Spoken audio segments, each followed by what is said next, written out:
Happy Monday to all of you out there. I hope you had a great weekend. Parker is an instructor at the Refugee Film School, and he's also have a slew of credential of his own company and what he does. So we're going to go into the conversation pretty quick, but first of all, like always, we're going to ask Sarah to kick off the conversation by introducing herself. Sure. Hello, everyone.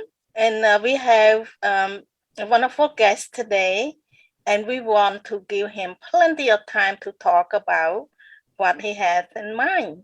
So I'm going to introduce myself very quickly. I'm Sarah M.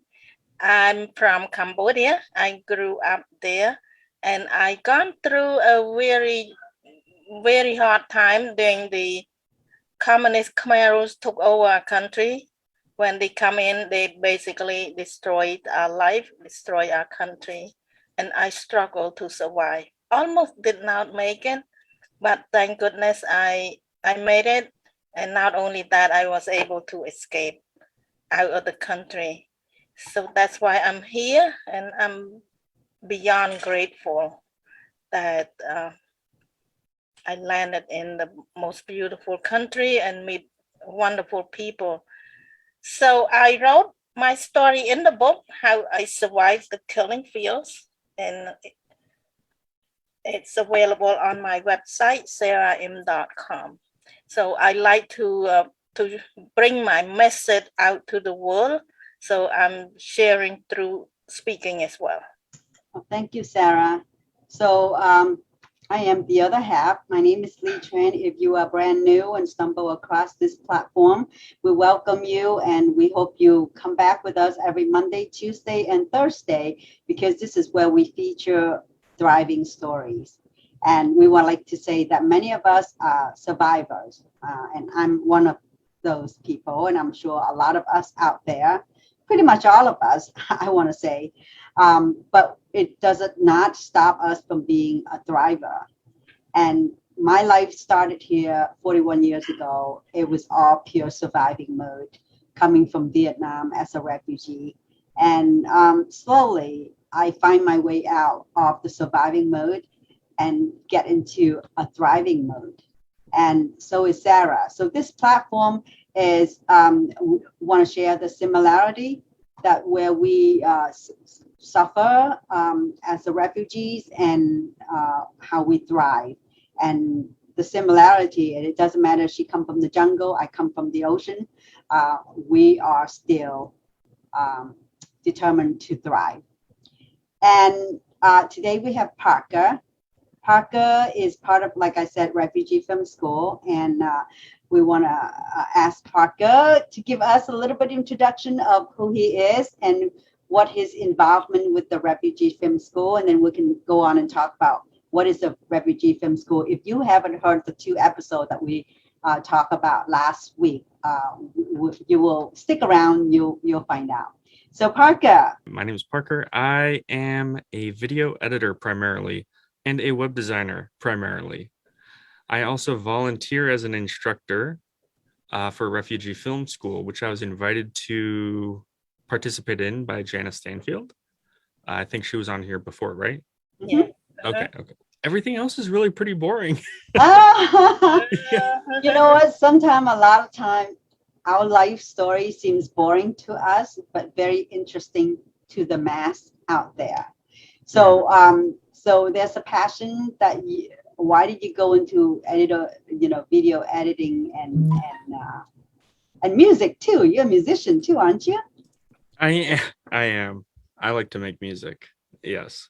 So I started off actually as an audio engineer, and I was interested in recording and helping people record and making music, making beats, making all types of, creative materials.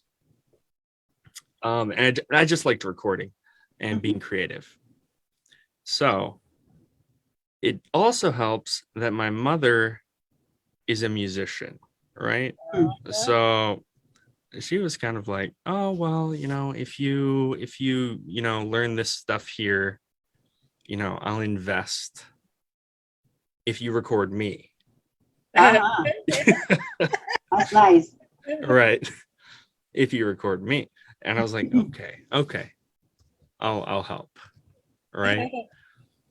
So I kind of got this cool deal where my education came in the form of getting equipment and learning hands-on rather than going to a normal college, but really just like getting stuff, working with it, and trying to find clients. And that's how we started. And then we got cameras and we started doing video, and it evolved from there. And obviously, your passion is also in there in order to get you. Right. Yeah. Right. Yeah. So how did you know about film school, the refugee film school? It's not any film school. This is a refugee film school we're talking about. It's pretty much all Jana. Uh-huh.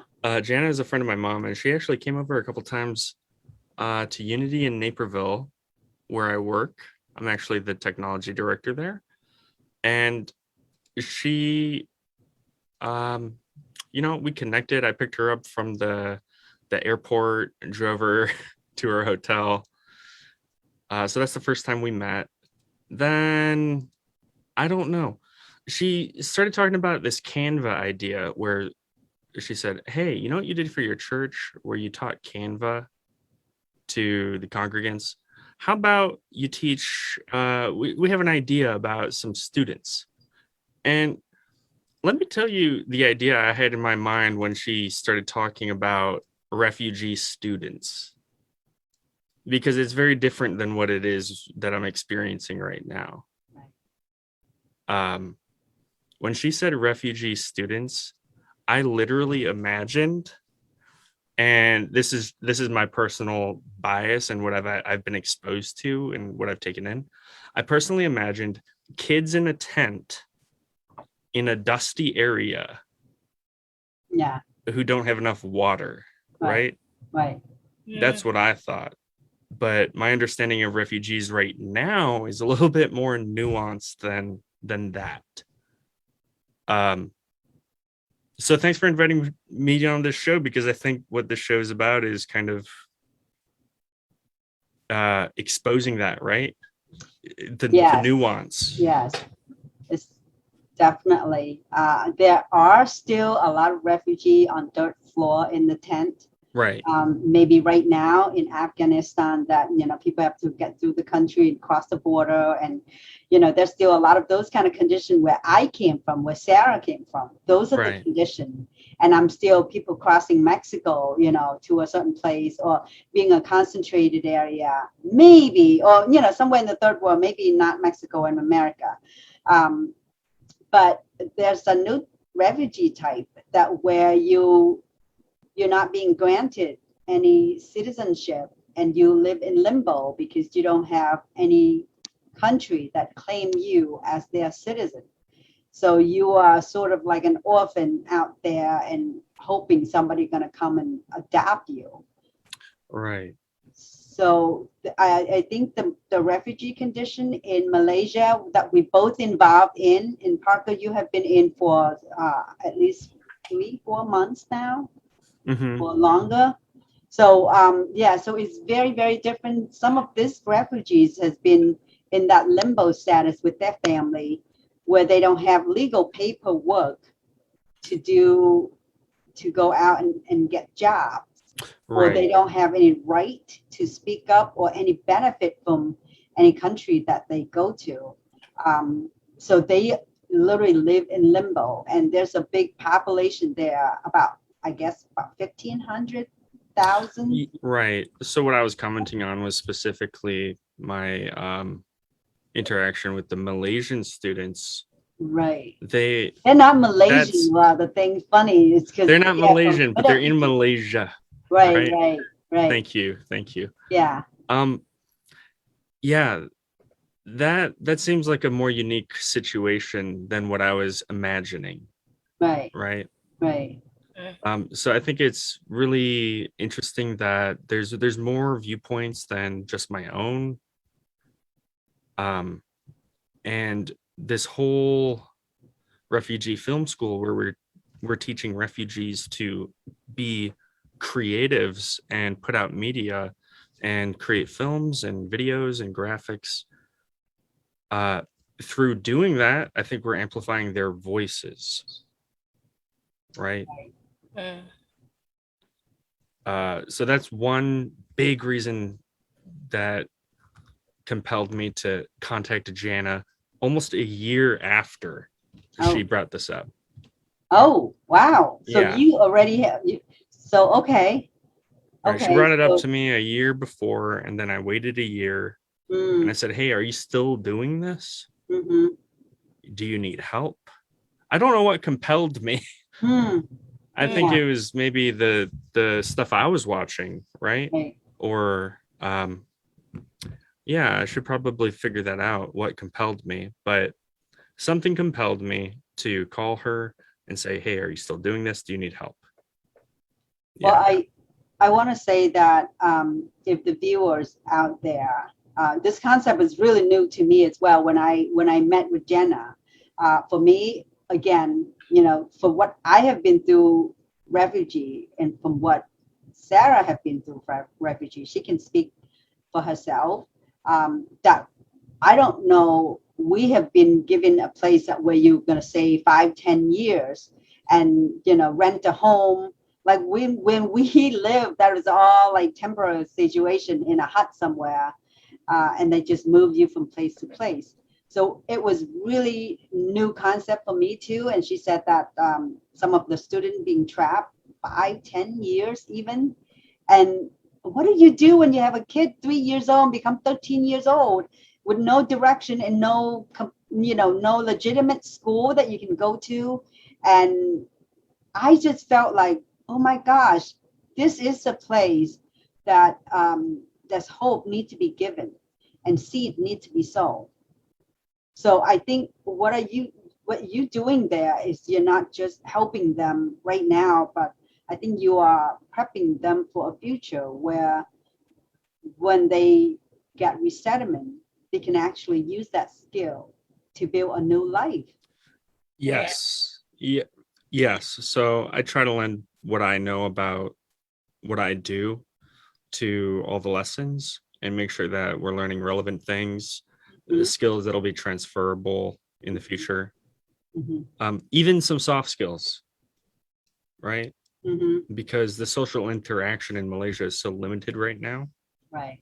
I think it's important to have that interaction, even if it's virtual and even if it's a little less than optimal. To have something rather than nothing is good. Right. So I think you came in just the right time because they were in need of a fun, young instructor to be with those kids, because I mean, kids still be kids. They need to have some fun factor in order to learn. So I had fun with them. They're fun. They're fun. Yeah. How often do you meet with them?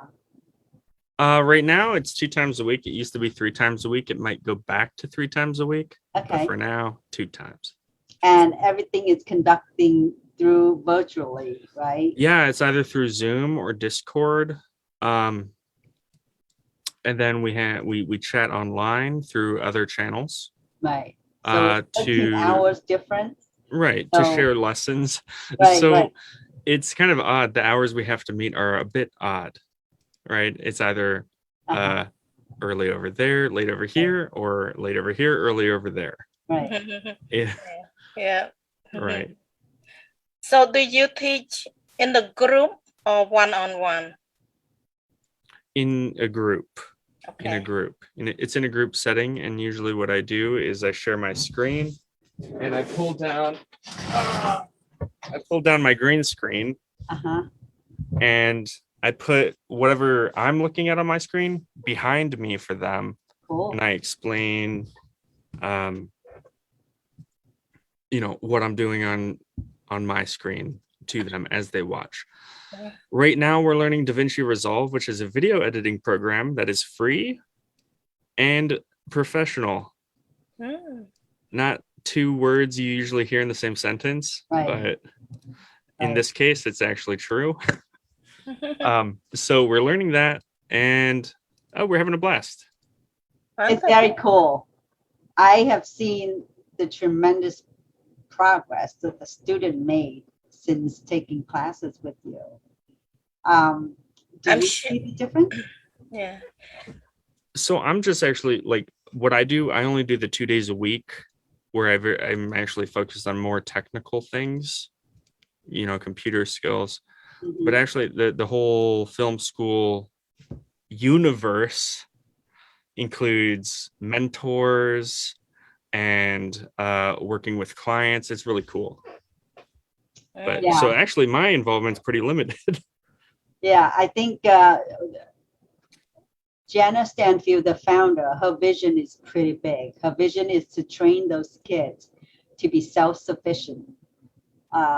Each one of them can be independently be able to build their own business, such as, get a job from Fiverr and or Upworks and all those freelancer, those places on their own. But needless to say, it's going to be a little training because those kids, English is not their primary language. Mhm. And the kid, they're not able to interact like a professional business setting. So everything has to go through training. So you are training them in the technical skill, which is very critical to actually to get income and to work. So some of them have clients, like real business clients that they're working for. Yeah, some do. Some do. Hmm. A lot of them do actually. Did they ever take the like a working case scenario and ask you a question and learn from there? Oh, so yeah, sometimes a student will have a project that they're working on with a client, Hmm. and they'll say, "Hey, Parker, what can I do here?" Yeah. Or, "Hey, Jana, what can I do here?" And they'll actually bring up their example in class, and we'll work on it together. And the whole class will learn from a real world experience that a That's student's having. that's really cool. That's real hands-on. That's just Right. literally hands-on on the real project. And you learn a lot faster when you have a real scenario and a real project to work from. Yeah, I'm sure the kids have a lot of fun especially when they. Parker makes it fun. He Yeah. makes it really fun. And he used gaming to entice those kids to learn not just a very traditional, boring, method, but It's yeah, it's been a fun time to experiment with, for me personally, how to make class kind of like a game, make it more competitive, I guess. Mhm. Make it Sure. also more self-expressive, Right, right? right. Um, And engage. I mean, if they get yeah, engagement, that's the hard part about online, I think. And I'm not a professional teacher. I don't want to pretend to be a professional no, teacher. all you need is the heart, and you Right. have the heart. And However, you have a skill to do it, to teach them. yeah, I'm having fun with them, and we're working and we're learning. But I really can sympathize with the teachers that have had to switch over to virtual teaching. Mm. And the unique challenges that virtual teaching like brings up is kind of, I get it. Yeah, Yeah. it's hard to know who's engaged, who's not engaged. And, right. I think all of the students are pretty engaged. Right. But that is one limitation to just doing this stuff online. Well, I want to bring the attention to our audience that most of our students do not have the technical equipment like we have over here. So they have a simple phone where they go log into Zoom and they learn. Some of them, maybe many of them, actually learn from their cell phone. And they were lucky that just to get internet running and even have a cell phone, sometimes they share among their siblings. Right. Or sometimes they have. Or their internet may be limited data, and right. Our class is a big portion of that then. Right. So we have to be understanding and think about financially where people are. Right. So, and that's why we bring all of this awareness. That's why we invite Parker to be here. We want to see, I mean, if you are listening to the program and if you are thinking about helping refugees, we invite you to donate whatever you can. I mean, that will go into the fund for helping them get a better computer, a refurbished computer, maybe a better cell phone, maybe a little reward money for them to sign on and learning things, because we do have a reward system. If they learn and produce results, they earn a certain amount of points to claim certain things for, you know, for help out their family, to put food on the table. Mhm. So, I mean, it's just almost like putting a carrot in front of them to also make them move. And because after all, they are teenager, but they're hungry. They're hungry to learn. They're hungry to grow, and they are really hungry as far as don't have food. So, because of COVID, has been actually hitting Malaysia pretty hard lately too. So many of them have to struggle between food and taking the time to learn technology. So have any student come to you with a lot of difficult situation during COVID?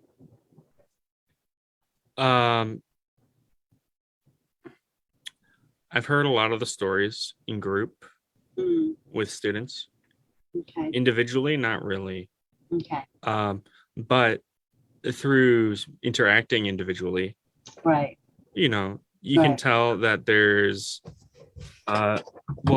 from my perception, there seems to be an eagerness to connect, mm, right? An eagerness to be involved in something bigger and to be part of a group. And there's an eagerness to learn and grow and help their families, right, really. So Mm. there's a lot there. And I have to say that those kids are mature so much ahead of their time. All of this, not just the COVID, but all the things that they have to face um, as a young kid in a refugee setting, is mind-boggling, that how much they carry those worrisome in their daily life. Not to mention, it's not the calmest time politically where they live. Hmm. You know, Malaysia is going through transition of power right now. So, you know, there's a lot of things going on. And speaking with some of the refugees and from what I've heard, you know, there's this feeling of we've gotten out of Afghanistan, you know, everyone's focused on that. Right, Now everyone's focused on Haiti as well. right. And the refugee situation keeps going lower and lower on the totem pole for these refugees. And that's kind of They get caught in the limbo because somehow they don't think that those refugees are in a dire need just yet, because they are rescuing the people that's right now need immediate help in Afghanistan, or like you said, in Haiti as well. So yeah.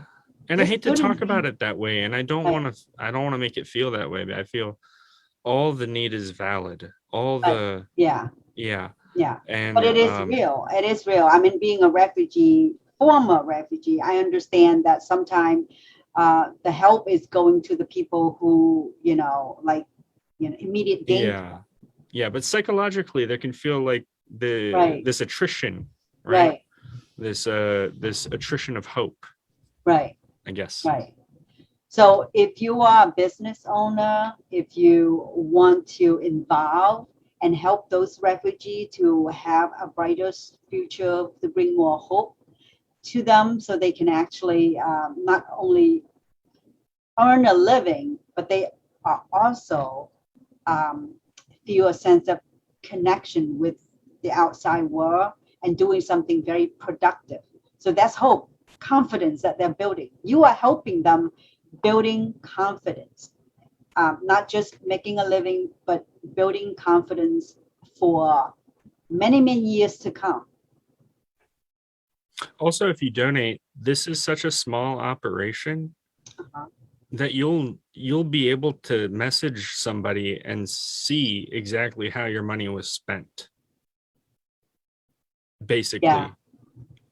And if you have a video that you need to edit, or you have a project, Right. um, We have students that also- want to work on those projects. right, you can contact us, and we can assign a refugee assistance to you, for you, for a very minimal fee, A donation. a donation, yes, an exchange of kindness. Oh, nice. Mhm. Yeah. Yeah, So, it's a really Sarah- good program. I would say go to Refugee Film School, right? Or if you want to Yes. know more about that. Yeah. Yes. .com I think or Anne whatever. already put Wait, where is the it? Oh, you have the link? There Anne it is. has the link down there. There it is. So I if see it. anyone, Okay. please, your contribution means the world to the students.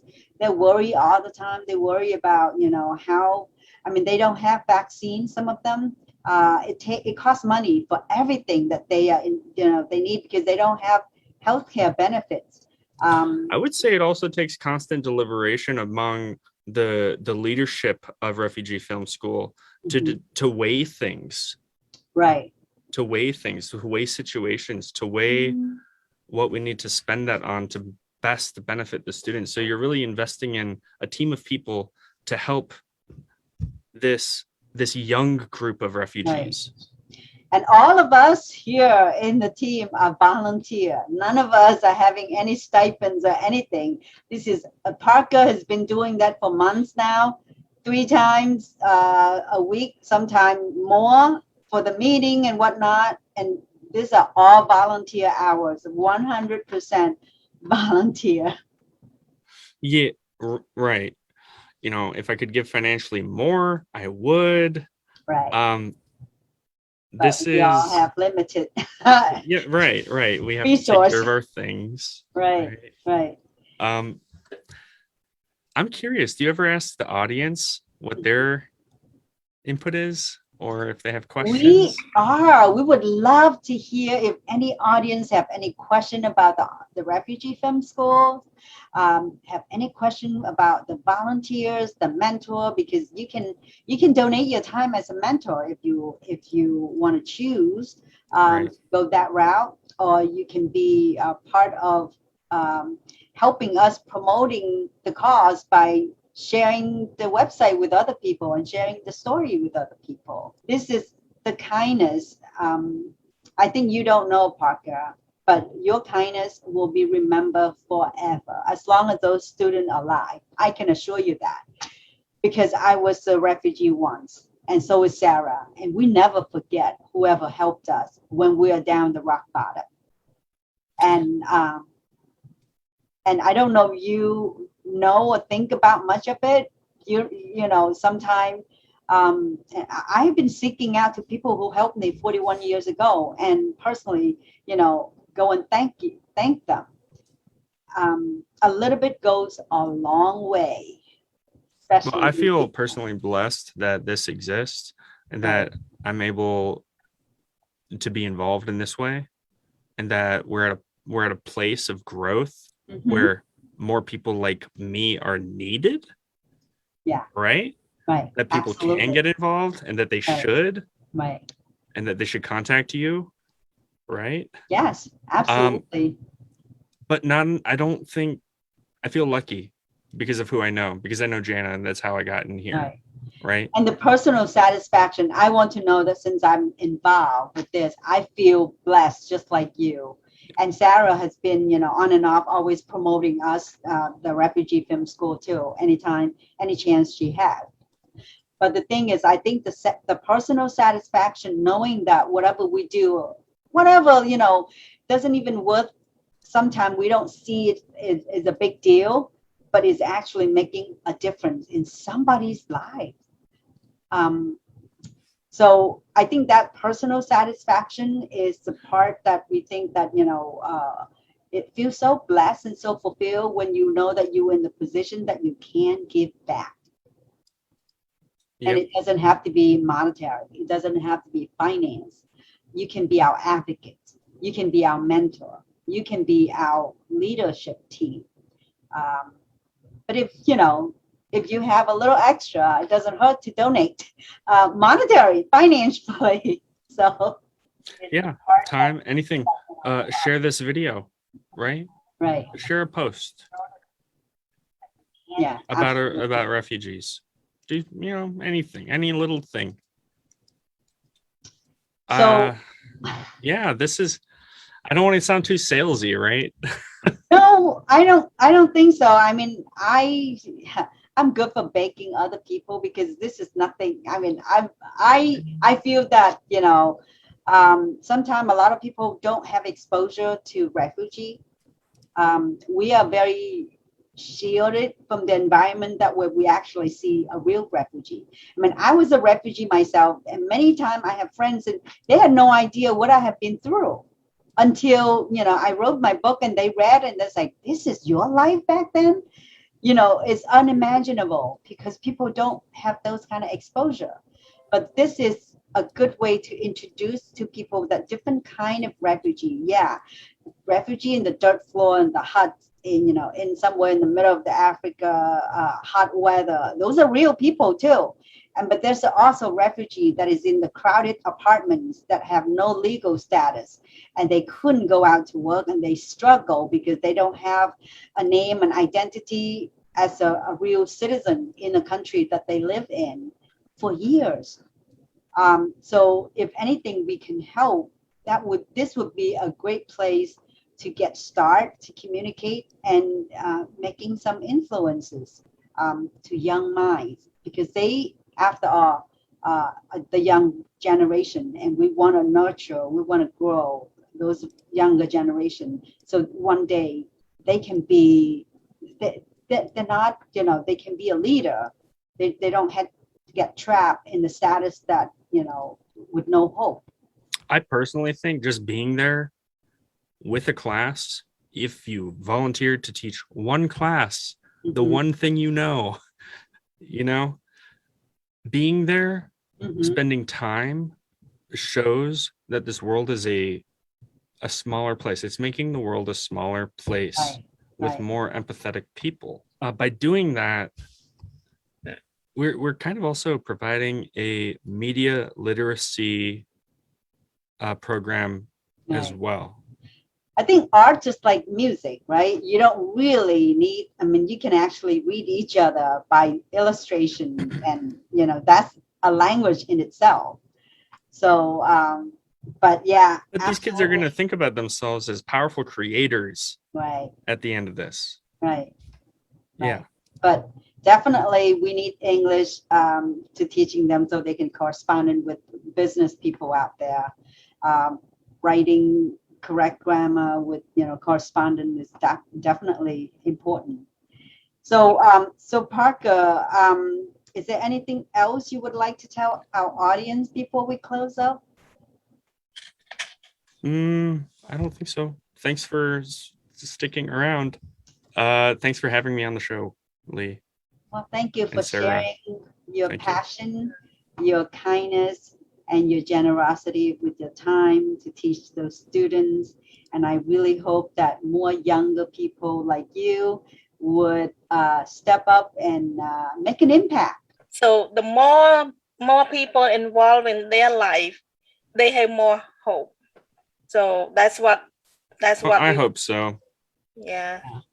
Well, your donation in time and in talents are absolutely critical for them at this time, because maybe that take their mind away from worry about food, worry about things. Instead, they actually focus more on learning something new, something useful for them.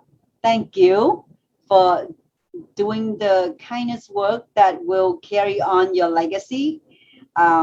I want to thank you for being on here, share with us your experience with the students and your passion and your compassion about helping them and help move them forward. And we, Sarah and I actually have talked about moving forward. We're going to dedicate our show to help more refugees, particularly Yay. a refugee in Malaysia group, because we really believe that those young people can become very confident one day when they have resettlement. You can go into the website, make a donation, and everything is completely for the cause, for the students. And if you need a receipt for the donation, I think Anne can get a receipt for you. So, and if you have a project, it's even better. If you have a project of a video editing project, a graphic design project, anything, bring it to the school and the student can help you. And we definitely Reach out, right? Yes. Or Yes. even if you have an original idea of how you could help. Yes. Right? Yes. The more the merrier, right? The more idea, the better. Yeah. But right now they are really suffering from COVID, and they are really tight because none of them can actually even go out there to work. Not legitimate work, even under table work, not able to happen at this point. So any of your kindness is definitely appreciated.